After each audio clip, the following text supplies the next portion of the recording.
we want to thank you, Christine, for doing that. And why don't I just bring you up, Christine? You can share a little bit of your story, and just love to hear the background and kind of how did you become this networking diva? Like, how did you get into this to do what you do? Well, so believe it or not, I was not born a diva. Okay. All right. It's something you aspire to. And really for me, I've always had a heart for giving. And that's really where my background is. I taught college. I coached the speech and debate team, loved being able to help and give back to the community and just kind of help build the next generation was a wonderful thing. And then I took some time off to raise my kids. And then after that, it's like, okay, now I'm one of those moms re-entering the workforce. Now what do I do, right? And teaching really is a huge time commitment. When I used to coach, I would coach for so many hours. I would run speech tournaments. I was always behind the scenes. I'd put in 80-hour weeks, right?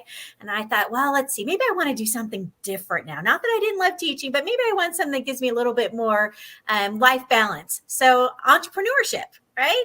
My mom said, hey, why don't you try credit card processing? That's what I did. And I'm like, okay, well, that sounds kind of weird, but okay, I'll try it. And no, just no. They wanted 100 phone calls a day, and really talking to people for 30 seconds on the phone is not my idea of a good time. It was all about the hard, fast sales. And that's not me. I am all about relationships. So what I discovered in the process was the power of networking, and I fell in love. And as I met with more and more people, I realized that it wasn't really the credit card processing that they wanted advice on. They wanted advice about networking, and being a communications major, it made perfect sense to offer that, and marketing. So, and I think I built my first website, well, we're going to date myself, way back in like 1990. So been doing it a day or two. So my background was there already. So I kept answering questions for people. And I finally realized, you know what? You might as well get paid for what you're already doing. Hence the creation of DFW Networking Diva. And I absolutely love it. I've over time, I've kind of narrowed my focus into working with those that are mission driven. And that's my sweet spot. If you've got a big heart and want to do good in the world, I'm a sucker every time. I love getting for those involved. who don't know, Christine, DFW. I was born in Dallas, Texas, so I know. But for those, because we're streaming in multiple different countries, different time zones. So, but we're partnered with Kingdom Warriors. They have 81 nations represented. So, tell us, what is DFW? That's a great question, Timothy, because really, like you said, until I moved to Dallas, Texas, I had no idea what a DFW was. Is it a bird? Is it a tree? I don't know. But it actually refers to the Dallas-Fort Worth area. And when I started my business, I thought I would just stay local, right? I network all through locally. And then the world shut down. And then all of a sudden, we started networking more and more on a global basis, right? And had wonderful opportunities to network with people all over the world. And it's been exciting. So rather than renaming myself as a world networking diva, I just kept it with DFW, but my connections are worldwide, and I've been having so much fun. If anybody had ever told me that you could have this much fun owning your own business, I would have thought they were crazy. Well, ladies and gentlemen, if you fly into Dallas, Fort Worth, you know the networking diva on the ground. She's right there in Texas. So glad to be able to have you today. Christine, thanks for sharing a little bit of your story so people kind of know where you're coming from. And will you share? Will you teach us how to network? Will you show us how to do it? Like how? Yeah, I've got a secret I'm going to share with y'all today. We're going to talk about intentional networking, because we've heard a lot about networking, but we just kind of think, oh, you go here, you go there, and we've got all these misconceptions. We're going to talk about intentional networking that actually achieves results. All right, I'm just gonna glide off the stage here. Take over, Christine. Do what you do. All right, we got this. We're going to have some fun today. We're going to talk about intentional networking, like I said. And really, that's what it's all about. You can network like crazy and you feel like you're spinning your wheels, but until you're actually being productive, it's kind of like, what's the point, right? So you got to be intentional about it. So that's what we want to focus on today. To get the results that you want, you really need to be intentional. So let's talk about this. Building relationships that achieve results. What's this about? Okay. So first I want to talk about breaking some bad networking habits. And I guarantee you're going to recognize some of this stuff that I'm talking about. the importance of building relationships, because inherently that's what networking is all about. It's about building those relationships. And then I'm going to give you 6 steps to nurture your relationships.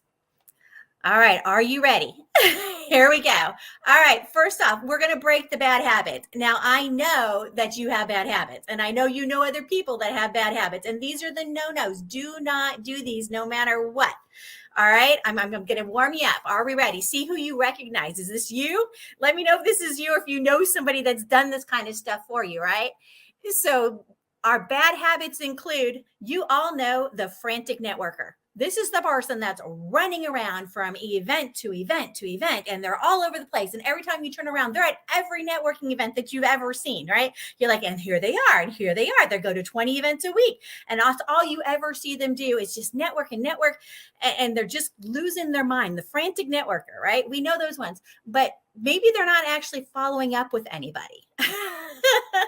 They don't have enough time because they're too busy going and looking for the next person, right? But they haven't actually taken the time to build any of those relationships, right? So networking does you no good if you don't actually know anybody, right? Or maybe you do, and you go to all these events, and then you do one-on-ones, and another one-on-one, and another one-on-one, and another one-on-one, and you keep picking up new one-on-ones, but you never actually go back and develop any of those relationships. You are the one-on-one king or queen, right? And you just keep going and going. But I call that a one and done, right? You do it and then you forgot about that person. You've never got to know anybody well enough to actually pass any referrals to, make any connections for, because you only talked to them once, right? How are you going to build a relationship if you only talk to somebody once, right? Another thing, so that's the one and done side, right? So you keep going, you do one, and then you're just done with it. And then we don't remember you. You don't remember who to refer. There's no building in the relationship there at all, right? So you really think about, what am I doing? You may recognize these, right? This might be you when you first started networking. This could be something you recognize. Yeah, I've been there, done that, right? And so we're not a lot of times not trained on how to build relationships. That's just not something we normally learn. We learn, maybe some economics, we learned some history, we learned some math, but nobody sat down and told us this is how you build relationships. So when we do this kind of stuff, it's not your fault. Nobody ever taught you, right? They didn't teach you when you started networking and said, here's your networking class. You must pass this class before you can go out and go network with people, right? Maybe you are, or you know someone who is the seller. Every time you sit down, they sell. They try and sell whatever it is. And that's really not what it's about, right? You don't actually want to sell to that person, right? You want them to keep you top of mind, so they'll introduce you to their people, right? So we all hate sitting down and being pitched, right? It's like, it's like the used car salesperson coming towards you. You're like, no, I'm just looking. I don't want to buy a car right now, right? So we hate when we have people that just pitch and sell to us, which kind of leads right into the spammer, right? They've met you once, or they got your card, or, maybe had a conversation with you one time at a networking meeting. And next thing you know, you are in their marketing plan. You have gotten emails and newsletters, and they're just blowing you up. And some of them aren't so bad, right? They message you once a month. Other ones, weekly. And I've seen ones that literally send out messages daily. And you're like, I don't even know you that well. Why are you blowing up my email every day? If you're not one of my kids, I don't want to talk to you every day. I'm sorry. So you really need to think about your relationships, right? These are all things that turn people off. These are the bad habits that we need to get rid of, right? Because if we continue doing this, none of these are building your relationships. Not a single one of them, right? So what's happening is you're running around to these events, you're meeting all these people, you may or may not be following up with them, you keep going and doing it over and over again, and you feel like, I'm spending so much time and effort towards networking, but is it really being productive? And what you're finding is a lot of times it's not as productive as it could be, right? We really want to do networking so that it actually accomplishes our goals, right? And this is really what it's about. We want to build the relationships, and building those relationships is so important. We don't want to just talk to salespeople, right?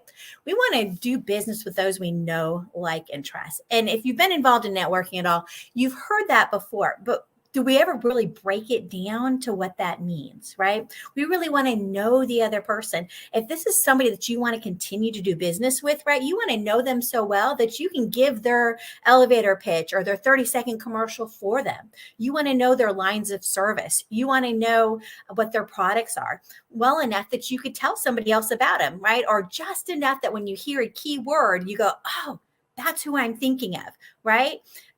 Whatever the business is, right? So whoever it is, you want to really know them, right? And you got to like them. If we don't like you, we don't want to do business with you, right? I don't want to hang out with you if I don't like you.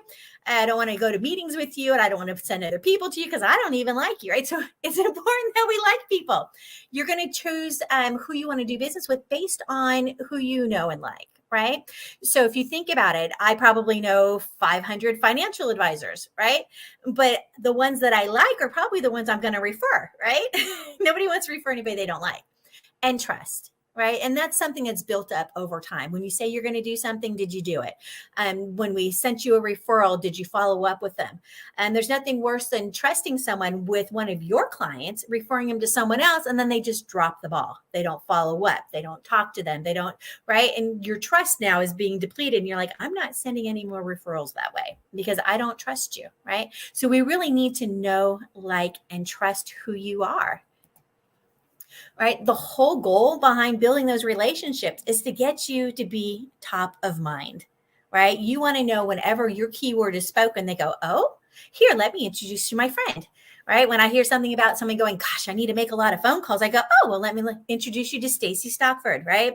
Here's somebody talking about, gosh, I really want to run some ads, but I don't even know where to start. I go, oh, well, let me introduce you to Joel Snyder. Right. And so that's one of the beauties about being involved with the Giver Marketing Network is we have experts right here at our fingertips, right? So when you know somebody in marketing, you can pass it to one of us and we know somebody, I guarantee you can help, right? But you want to be top of mind with other people also, right? You want to keep them top of mind. You want them to keep you top of mind because why? What's the big deal about that? It's the connections. It's the database. If you're really, really old school, it's the Rolodex, right? It's all about having those connections because we could choose to sell to one person and that gets you one client. However, if you like me, you're going to introduce me to someone else and someone else and someone else, right? And now I have the potential of meeting the hundreds of people that you know when my topic comes up and you go, oh, let me introduce you to Christine. Right. So that's what it is. It's all about the connections, right? So we need to know, like, and trust you, right? We need to want to do business with you, right? And we want those connections. Let's build those relationships. Until you build that relationship, none of that's happening, right? And you can't do that through a one and done. You can't do that through talking to somebody just one time, right? It's a whole process. And that's what I want to focus on now. Let's talk a little bit about this process, right? There's 6 steps to nurture those relationships when it comes to networking. And there's a lot of different ways to do this. And I'm just going to give you some quick nuggets that I've played with, okay, that I've found really successful. So use targeted networking. Okay. And when I say targeted networking, find people that are in industries and positions that would be able to help you achieve your goals, whatever those goals are. You can look at networking for opportunities for business. You can have networking as opportunities for your career advancement. You can have networking for doing a hobby, right? Networking is just the concept of interacting with other people and you helping each other out, right? So when you think about that, what are your goals? So you got to figure out what those goals are so that you can turn around and find the right people, right? Is it a synergy partner? Is it somebody who works with the same people that you work with? For example, if you're a realtor, you probably want to connect with people that do mortgages, right? There's going to be synergy partners. They work together really well. So you want to make sure that you're, aiming for those industries and aiming for those positions that can help you get where you want to be. I've got a friend that changed jobs recently. And so with his position, he's like, okay, well, I need to get us involved in the community more. Okay, well, what do you need to connect with? Okay, well, I need to meet when we listed all the industries that he needed to focus on locally, right? And that one's a nonprofit, right? So what kind of people do they want to partner with in that particular instance. So know who it is that you need to work with and who can help you get where you need to be, right? You can ask for somebody to help mentor you. You can ask them to coach you. You could do a one-on-one with them and build that relationship with them, but figure out who that is that you need to talk to that's going to help you achieve your goals and figure out how you can help them. For example, let's say you wanted to talk to somebody that was social media, right? And you're like, wow, this person is a great influencer and I want to be involved in them. So you might say, for example, okay, I'm going to go in, I'm going to follow them on social media. And when they respond to something, they put a post up, I'm going to be one of the first people to respond. Okay. So they put a post and then you respond, but you don't just say, hey, great post, and then like it. You got to say something meaningful. You got to say something to catch their eye. And if you're following them, right, at that point, you're going to get notifications. So you can be one of those first people and they'll say, hey, this person's responded. They're really thoughtful about that. Right. And they responded again and they responded again. So they start seeing that. You might get a message from them saying, hey, thanks for commenting. You've got a perfect opportunity to start a conversation.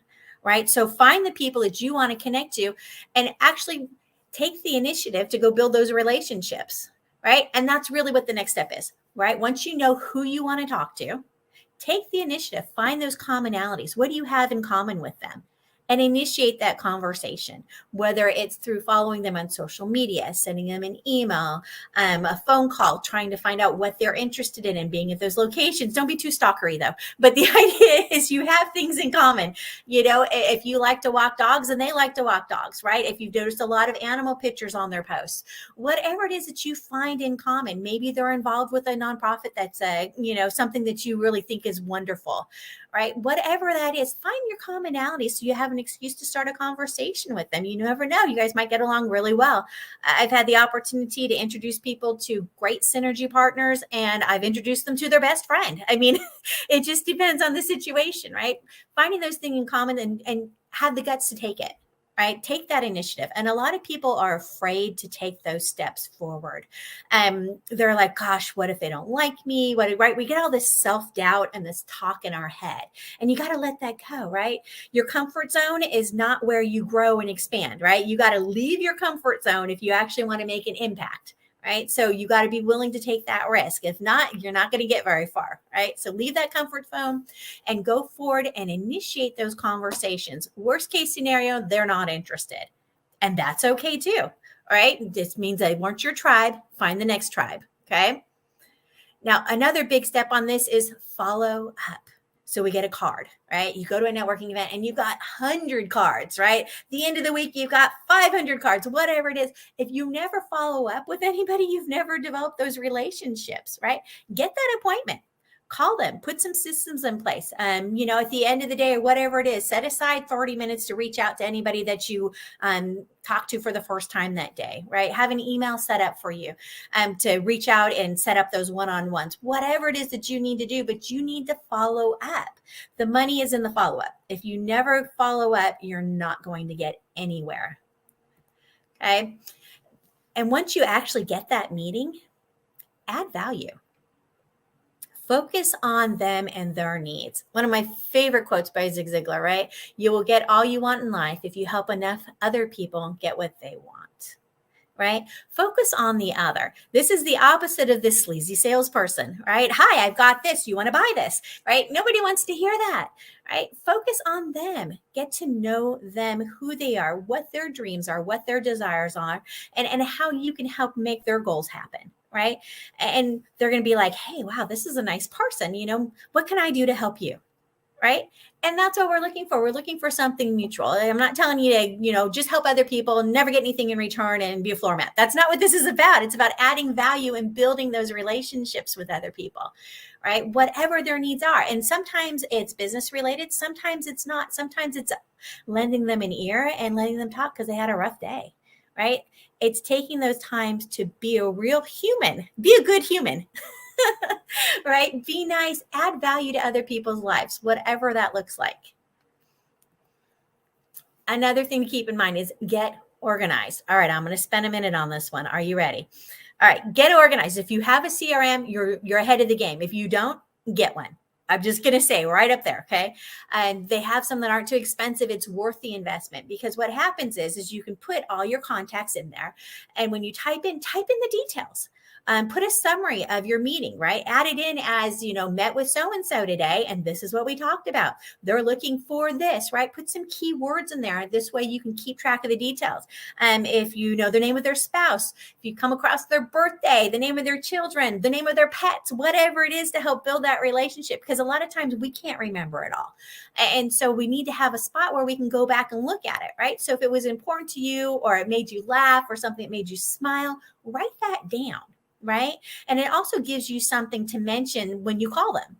Right. So if you've already talked to them once and you're going to follow up later, right, and you're like, hey, this is Christine. We met, a week ago, and we were talking about how awesome it is to be a pet owner.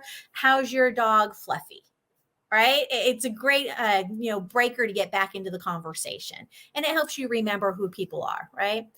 Now, part of the CRM is you can leave yourself reminders, right? So you can take the notes for what already happened and make those plans for the future. So plan into it, right? So when's the next time you're going to talk to this person? Well, if you don't put it on the calendar, my kids know this. If it's not on the calendar, it doesn't exist.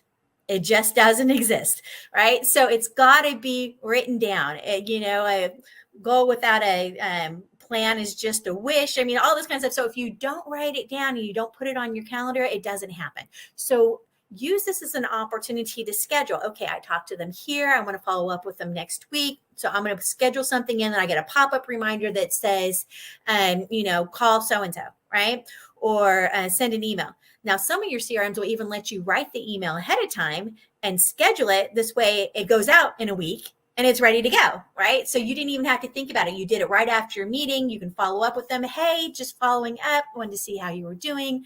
Would love to chat with you a little bit more, Or another one is schedule the call before you even end the meeting, right? So you're on the call with somebody and you're like, wow, this was a great coffee.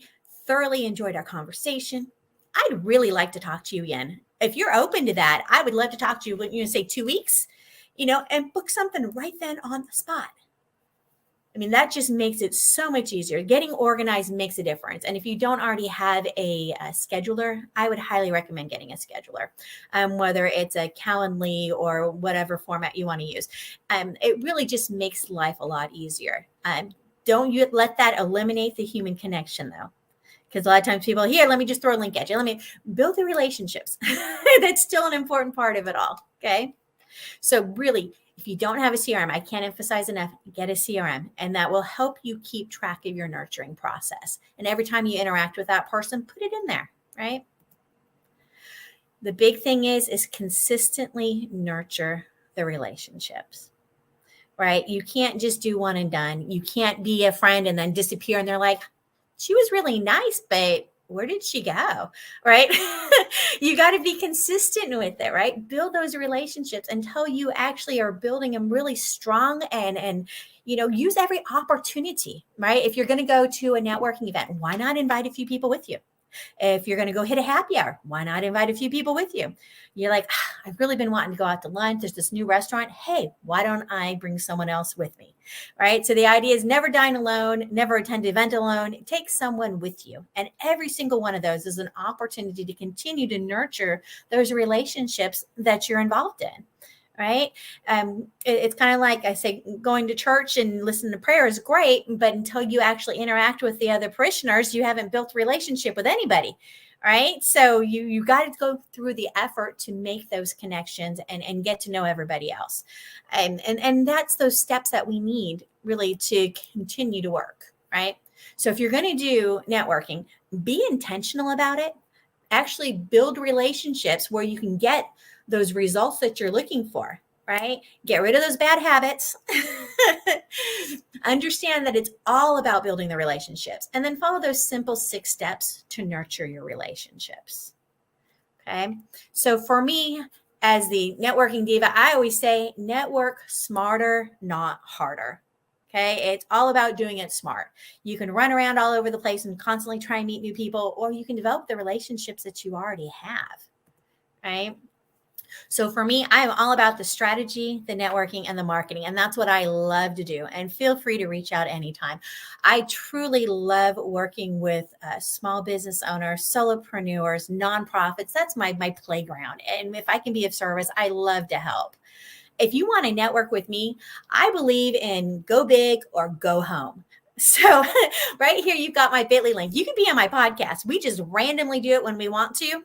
We can pre-record, we can blast it out live, whatever it is that your comfort zone is. But let's work on visibility. If you're going to network anyway, we might as well do it with an audience. Right. Then you've got a video you can use. You can break down into clips for your own marketing. You can put it on your website. You can share it any way you want. I don't care what you do with it. Have fun with it. Right. And that's what it's about. Have some fun. So there's your marketing and there's your networking. I can't do one without the other. Great job, Christine. Gosh, the networking abilities are just at a high level. And ladies and gentlemen, when our skills, we spend time with people who have done it for a while. When they know what they're doing, they not only have the personality for it, but they've developed the skills. That natural ability has developed over time. So if you have any desire to increase your networking abilities, be relationally intelligent, emotionally intelligent as you go along, not spam or scam anybody, which leads to one of the questions that came up is, okay, what's the difference between following up well and bothering people or spamming people? Like, where's that line for you, Christine? I know that we all have different lines, I guess, that are kind of, but generally speaking, can you give us some guidelines on that? Right. So spamming is really the unwanted concept, right? It's the when they're dropping you into your drips and you're getting too much that you just don't want, right?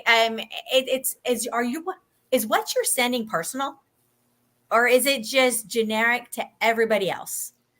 Right. And if you're sending somebody the same thing that you send everybody else, right? And that's really where niching in your audience comes into, right? You have your audience, but then you want to niche that down into your specific audience and what they're interested in. If you're just sending them willy-nilly everything, right, you're just spamming them.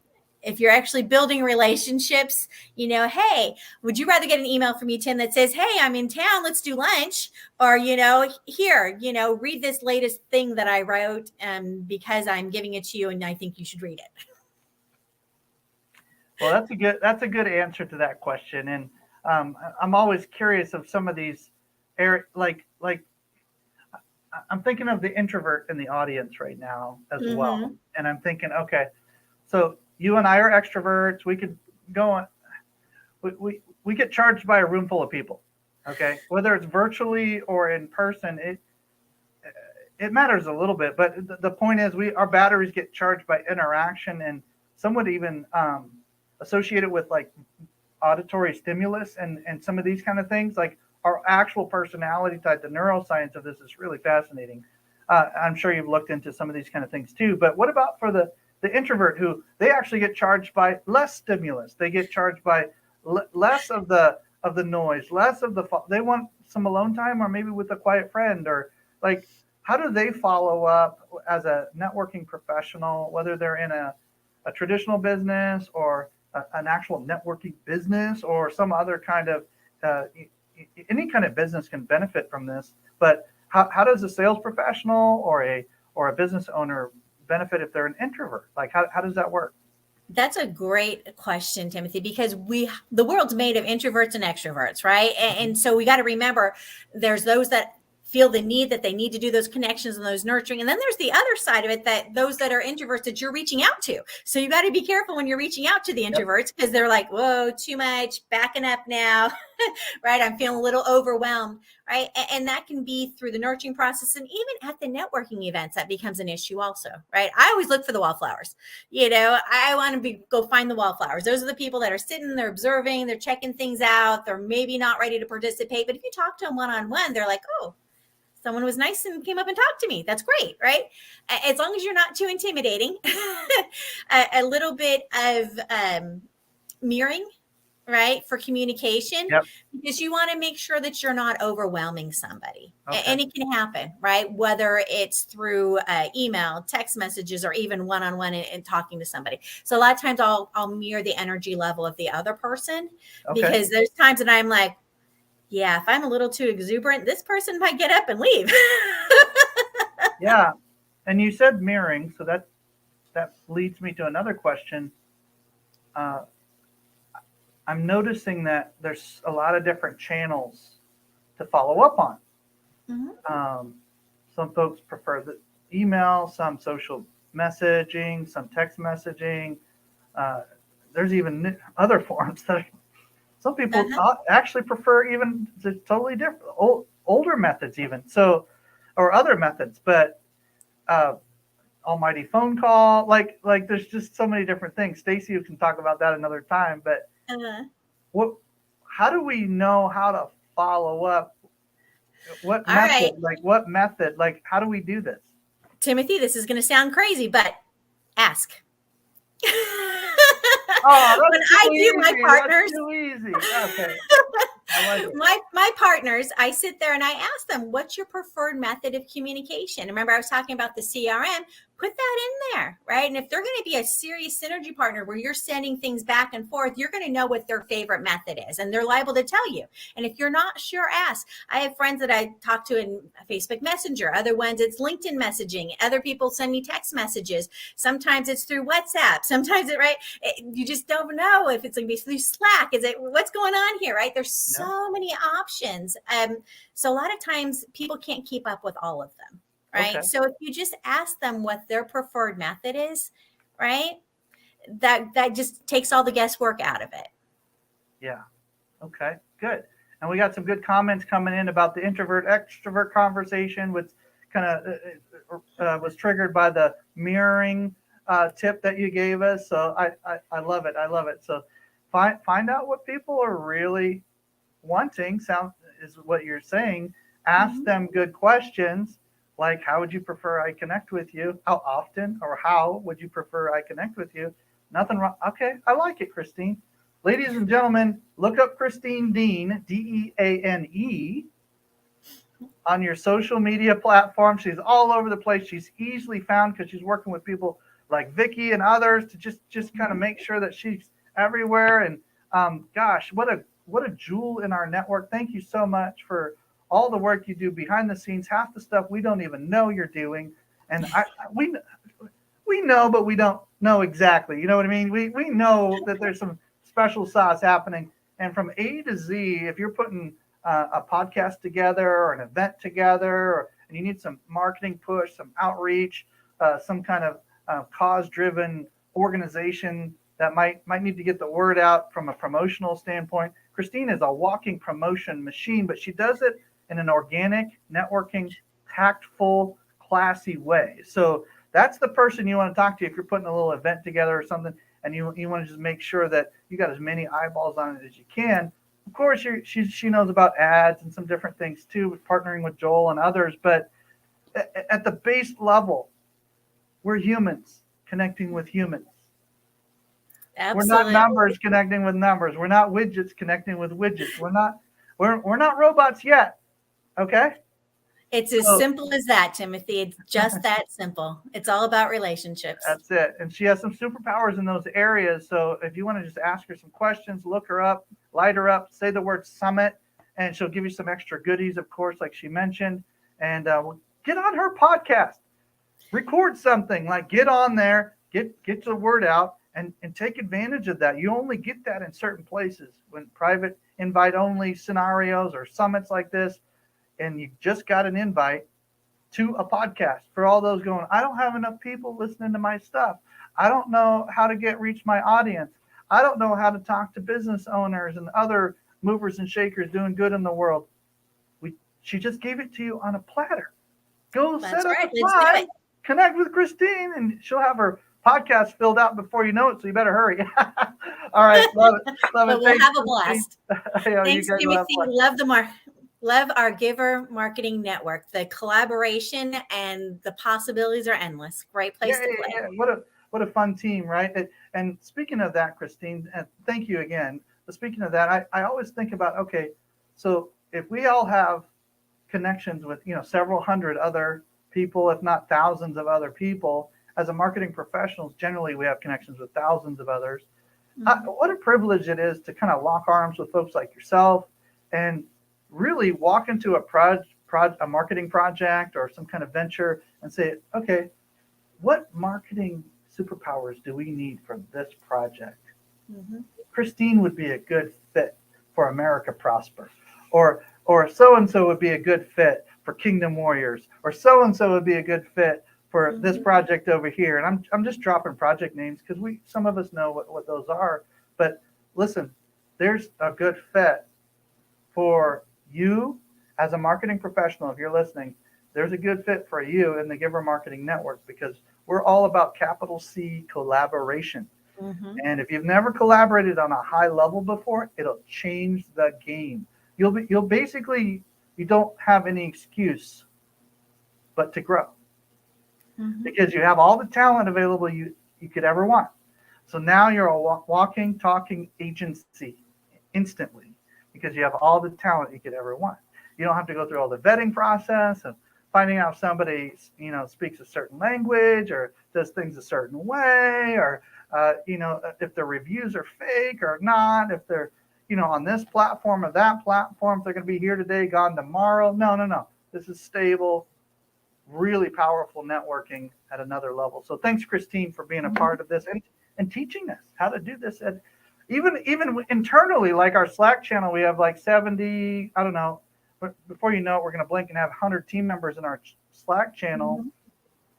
What was just taught today internally, we can blow each other's business up in a good way, right? Just doing that, what you just did, what you just said. So pay close attention, ladies and gentlemen. There's going to be a quiz later. No, I'm just kidding.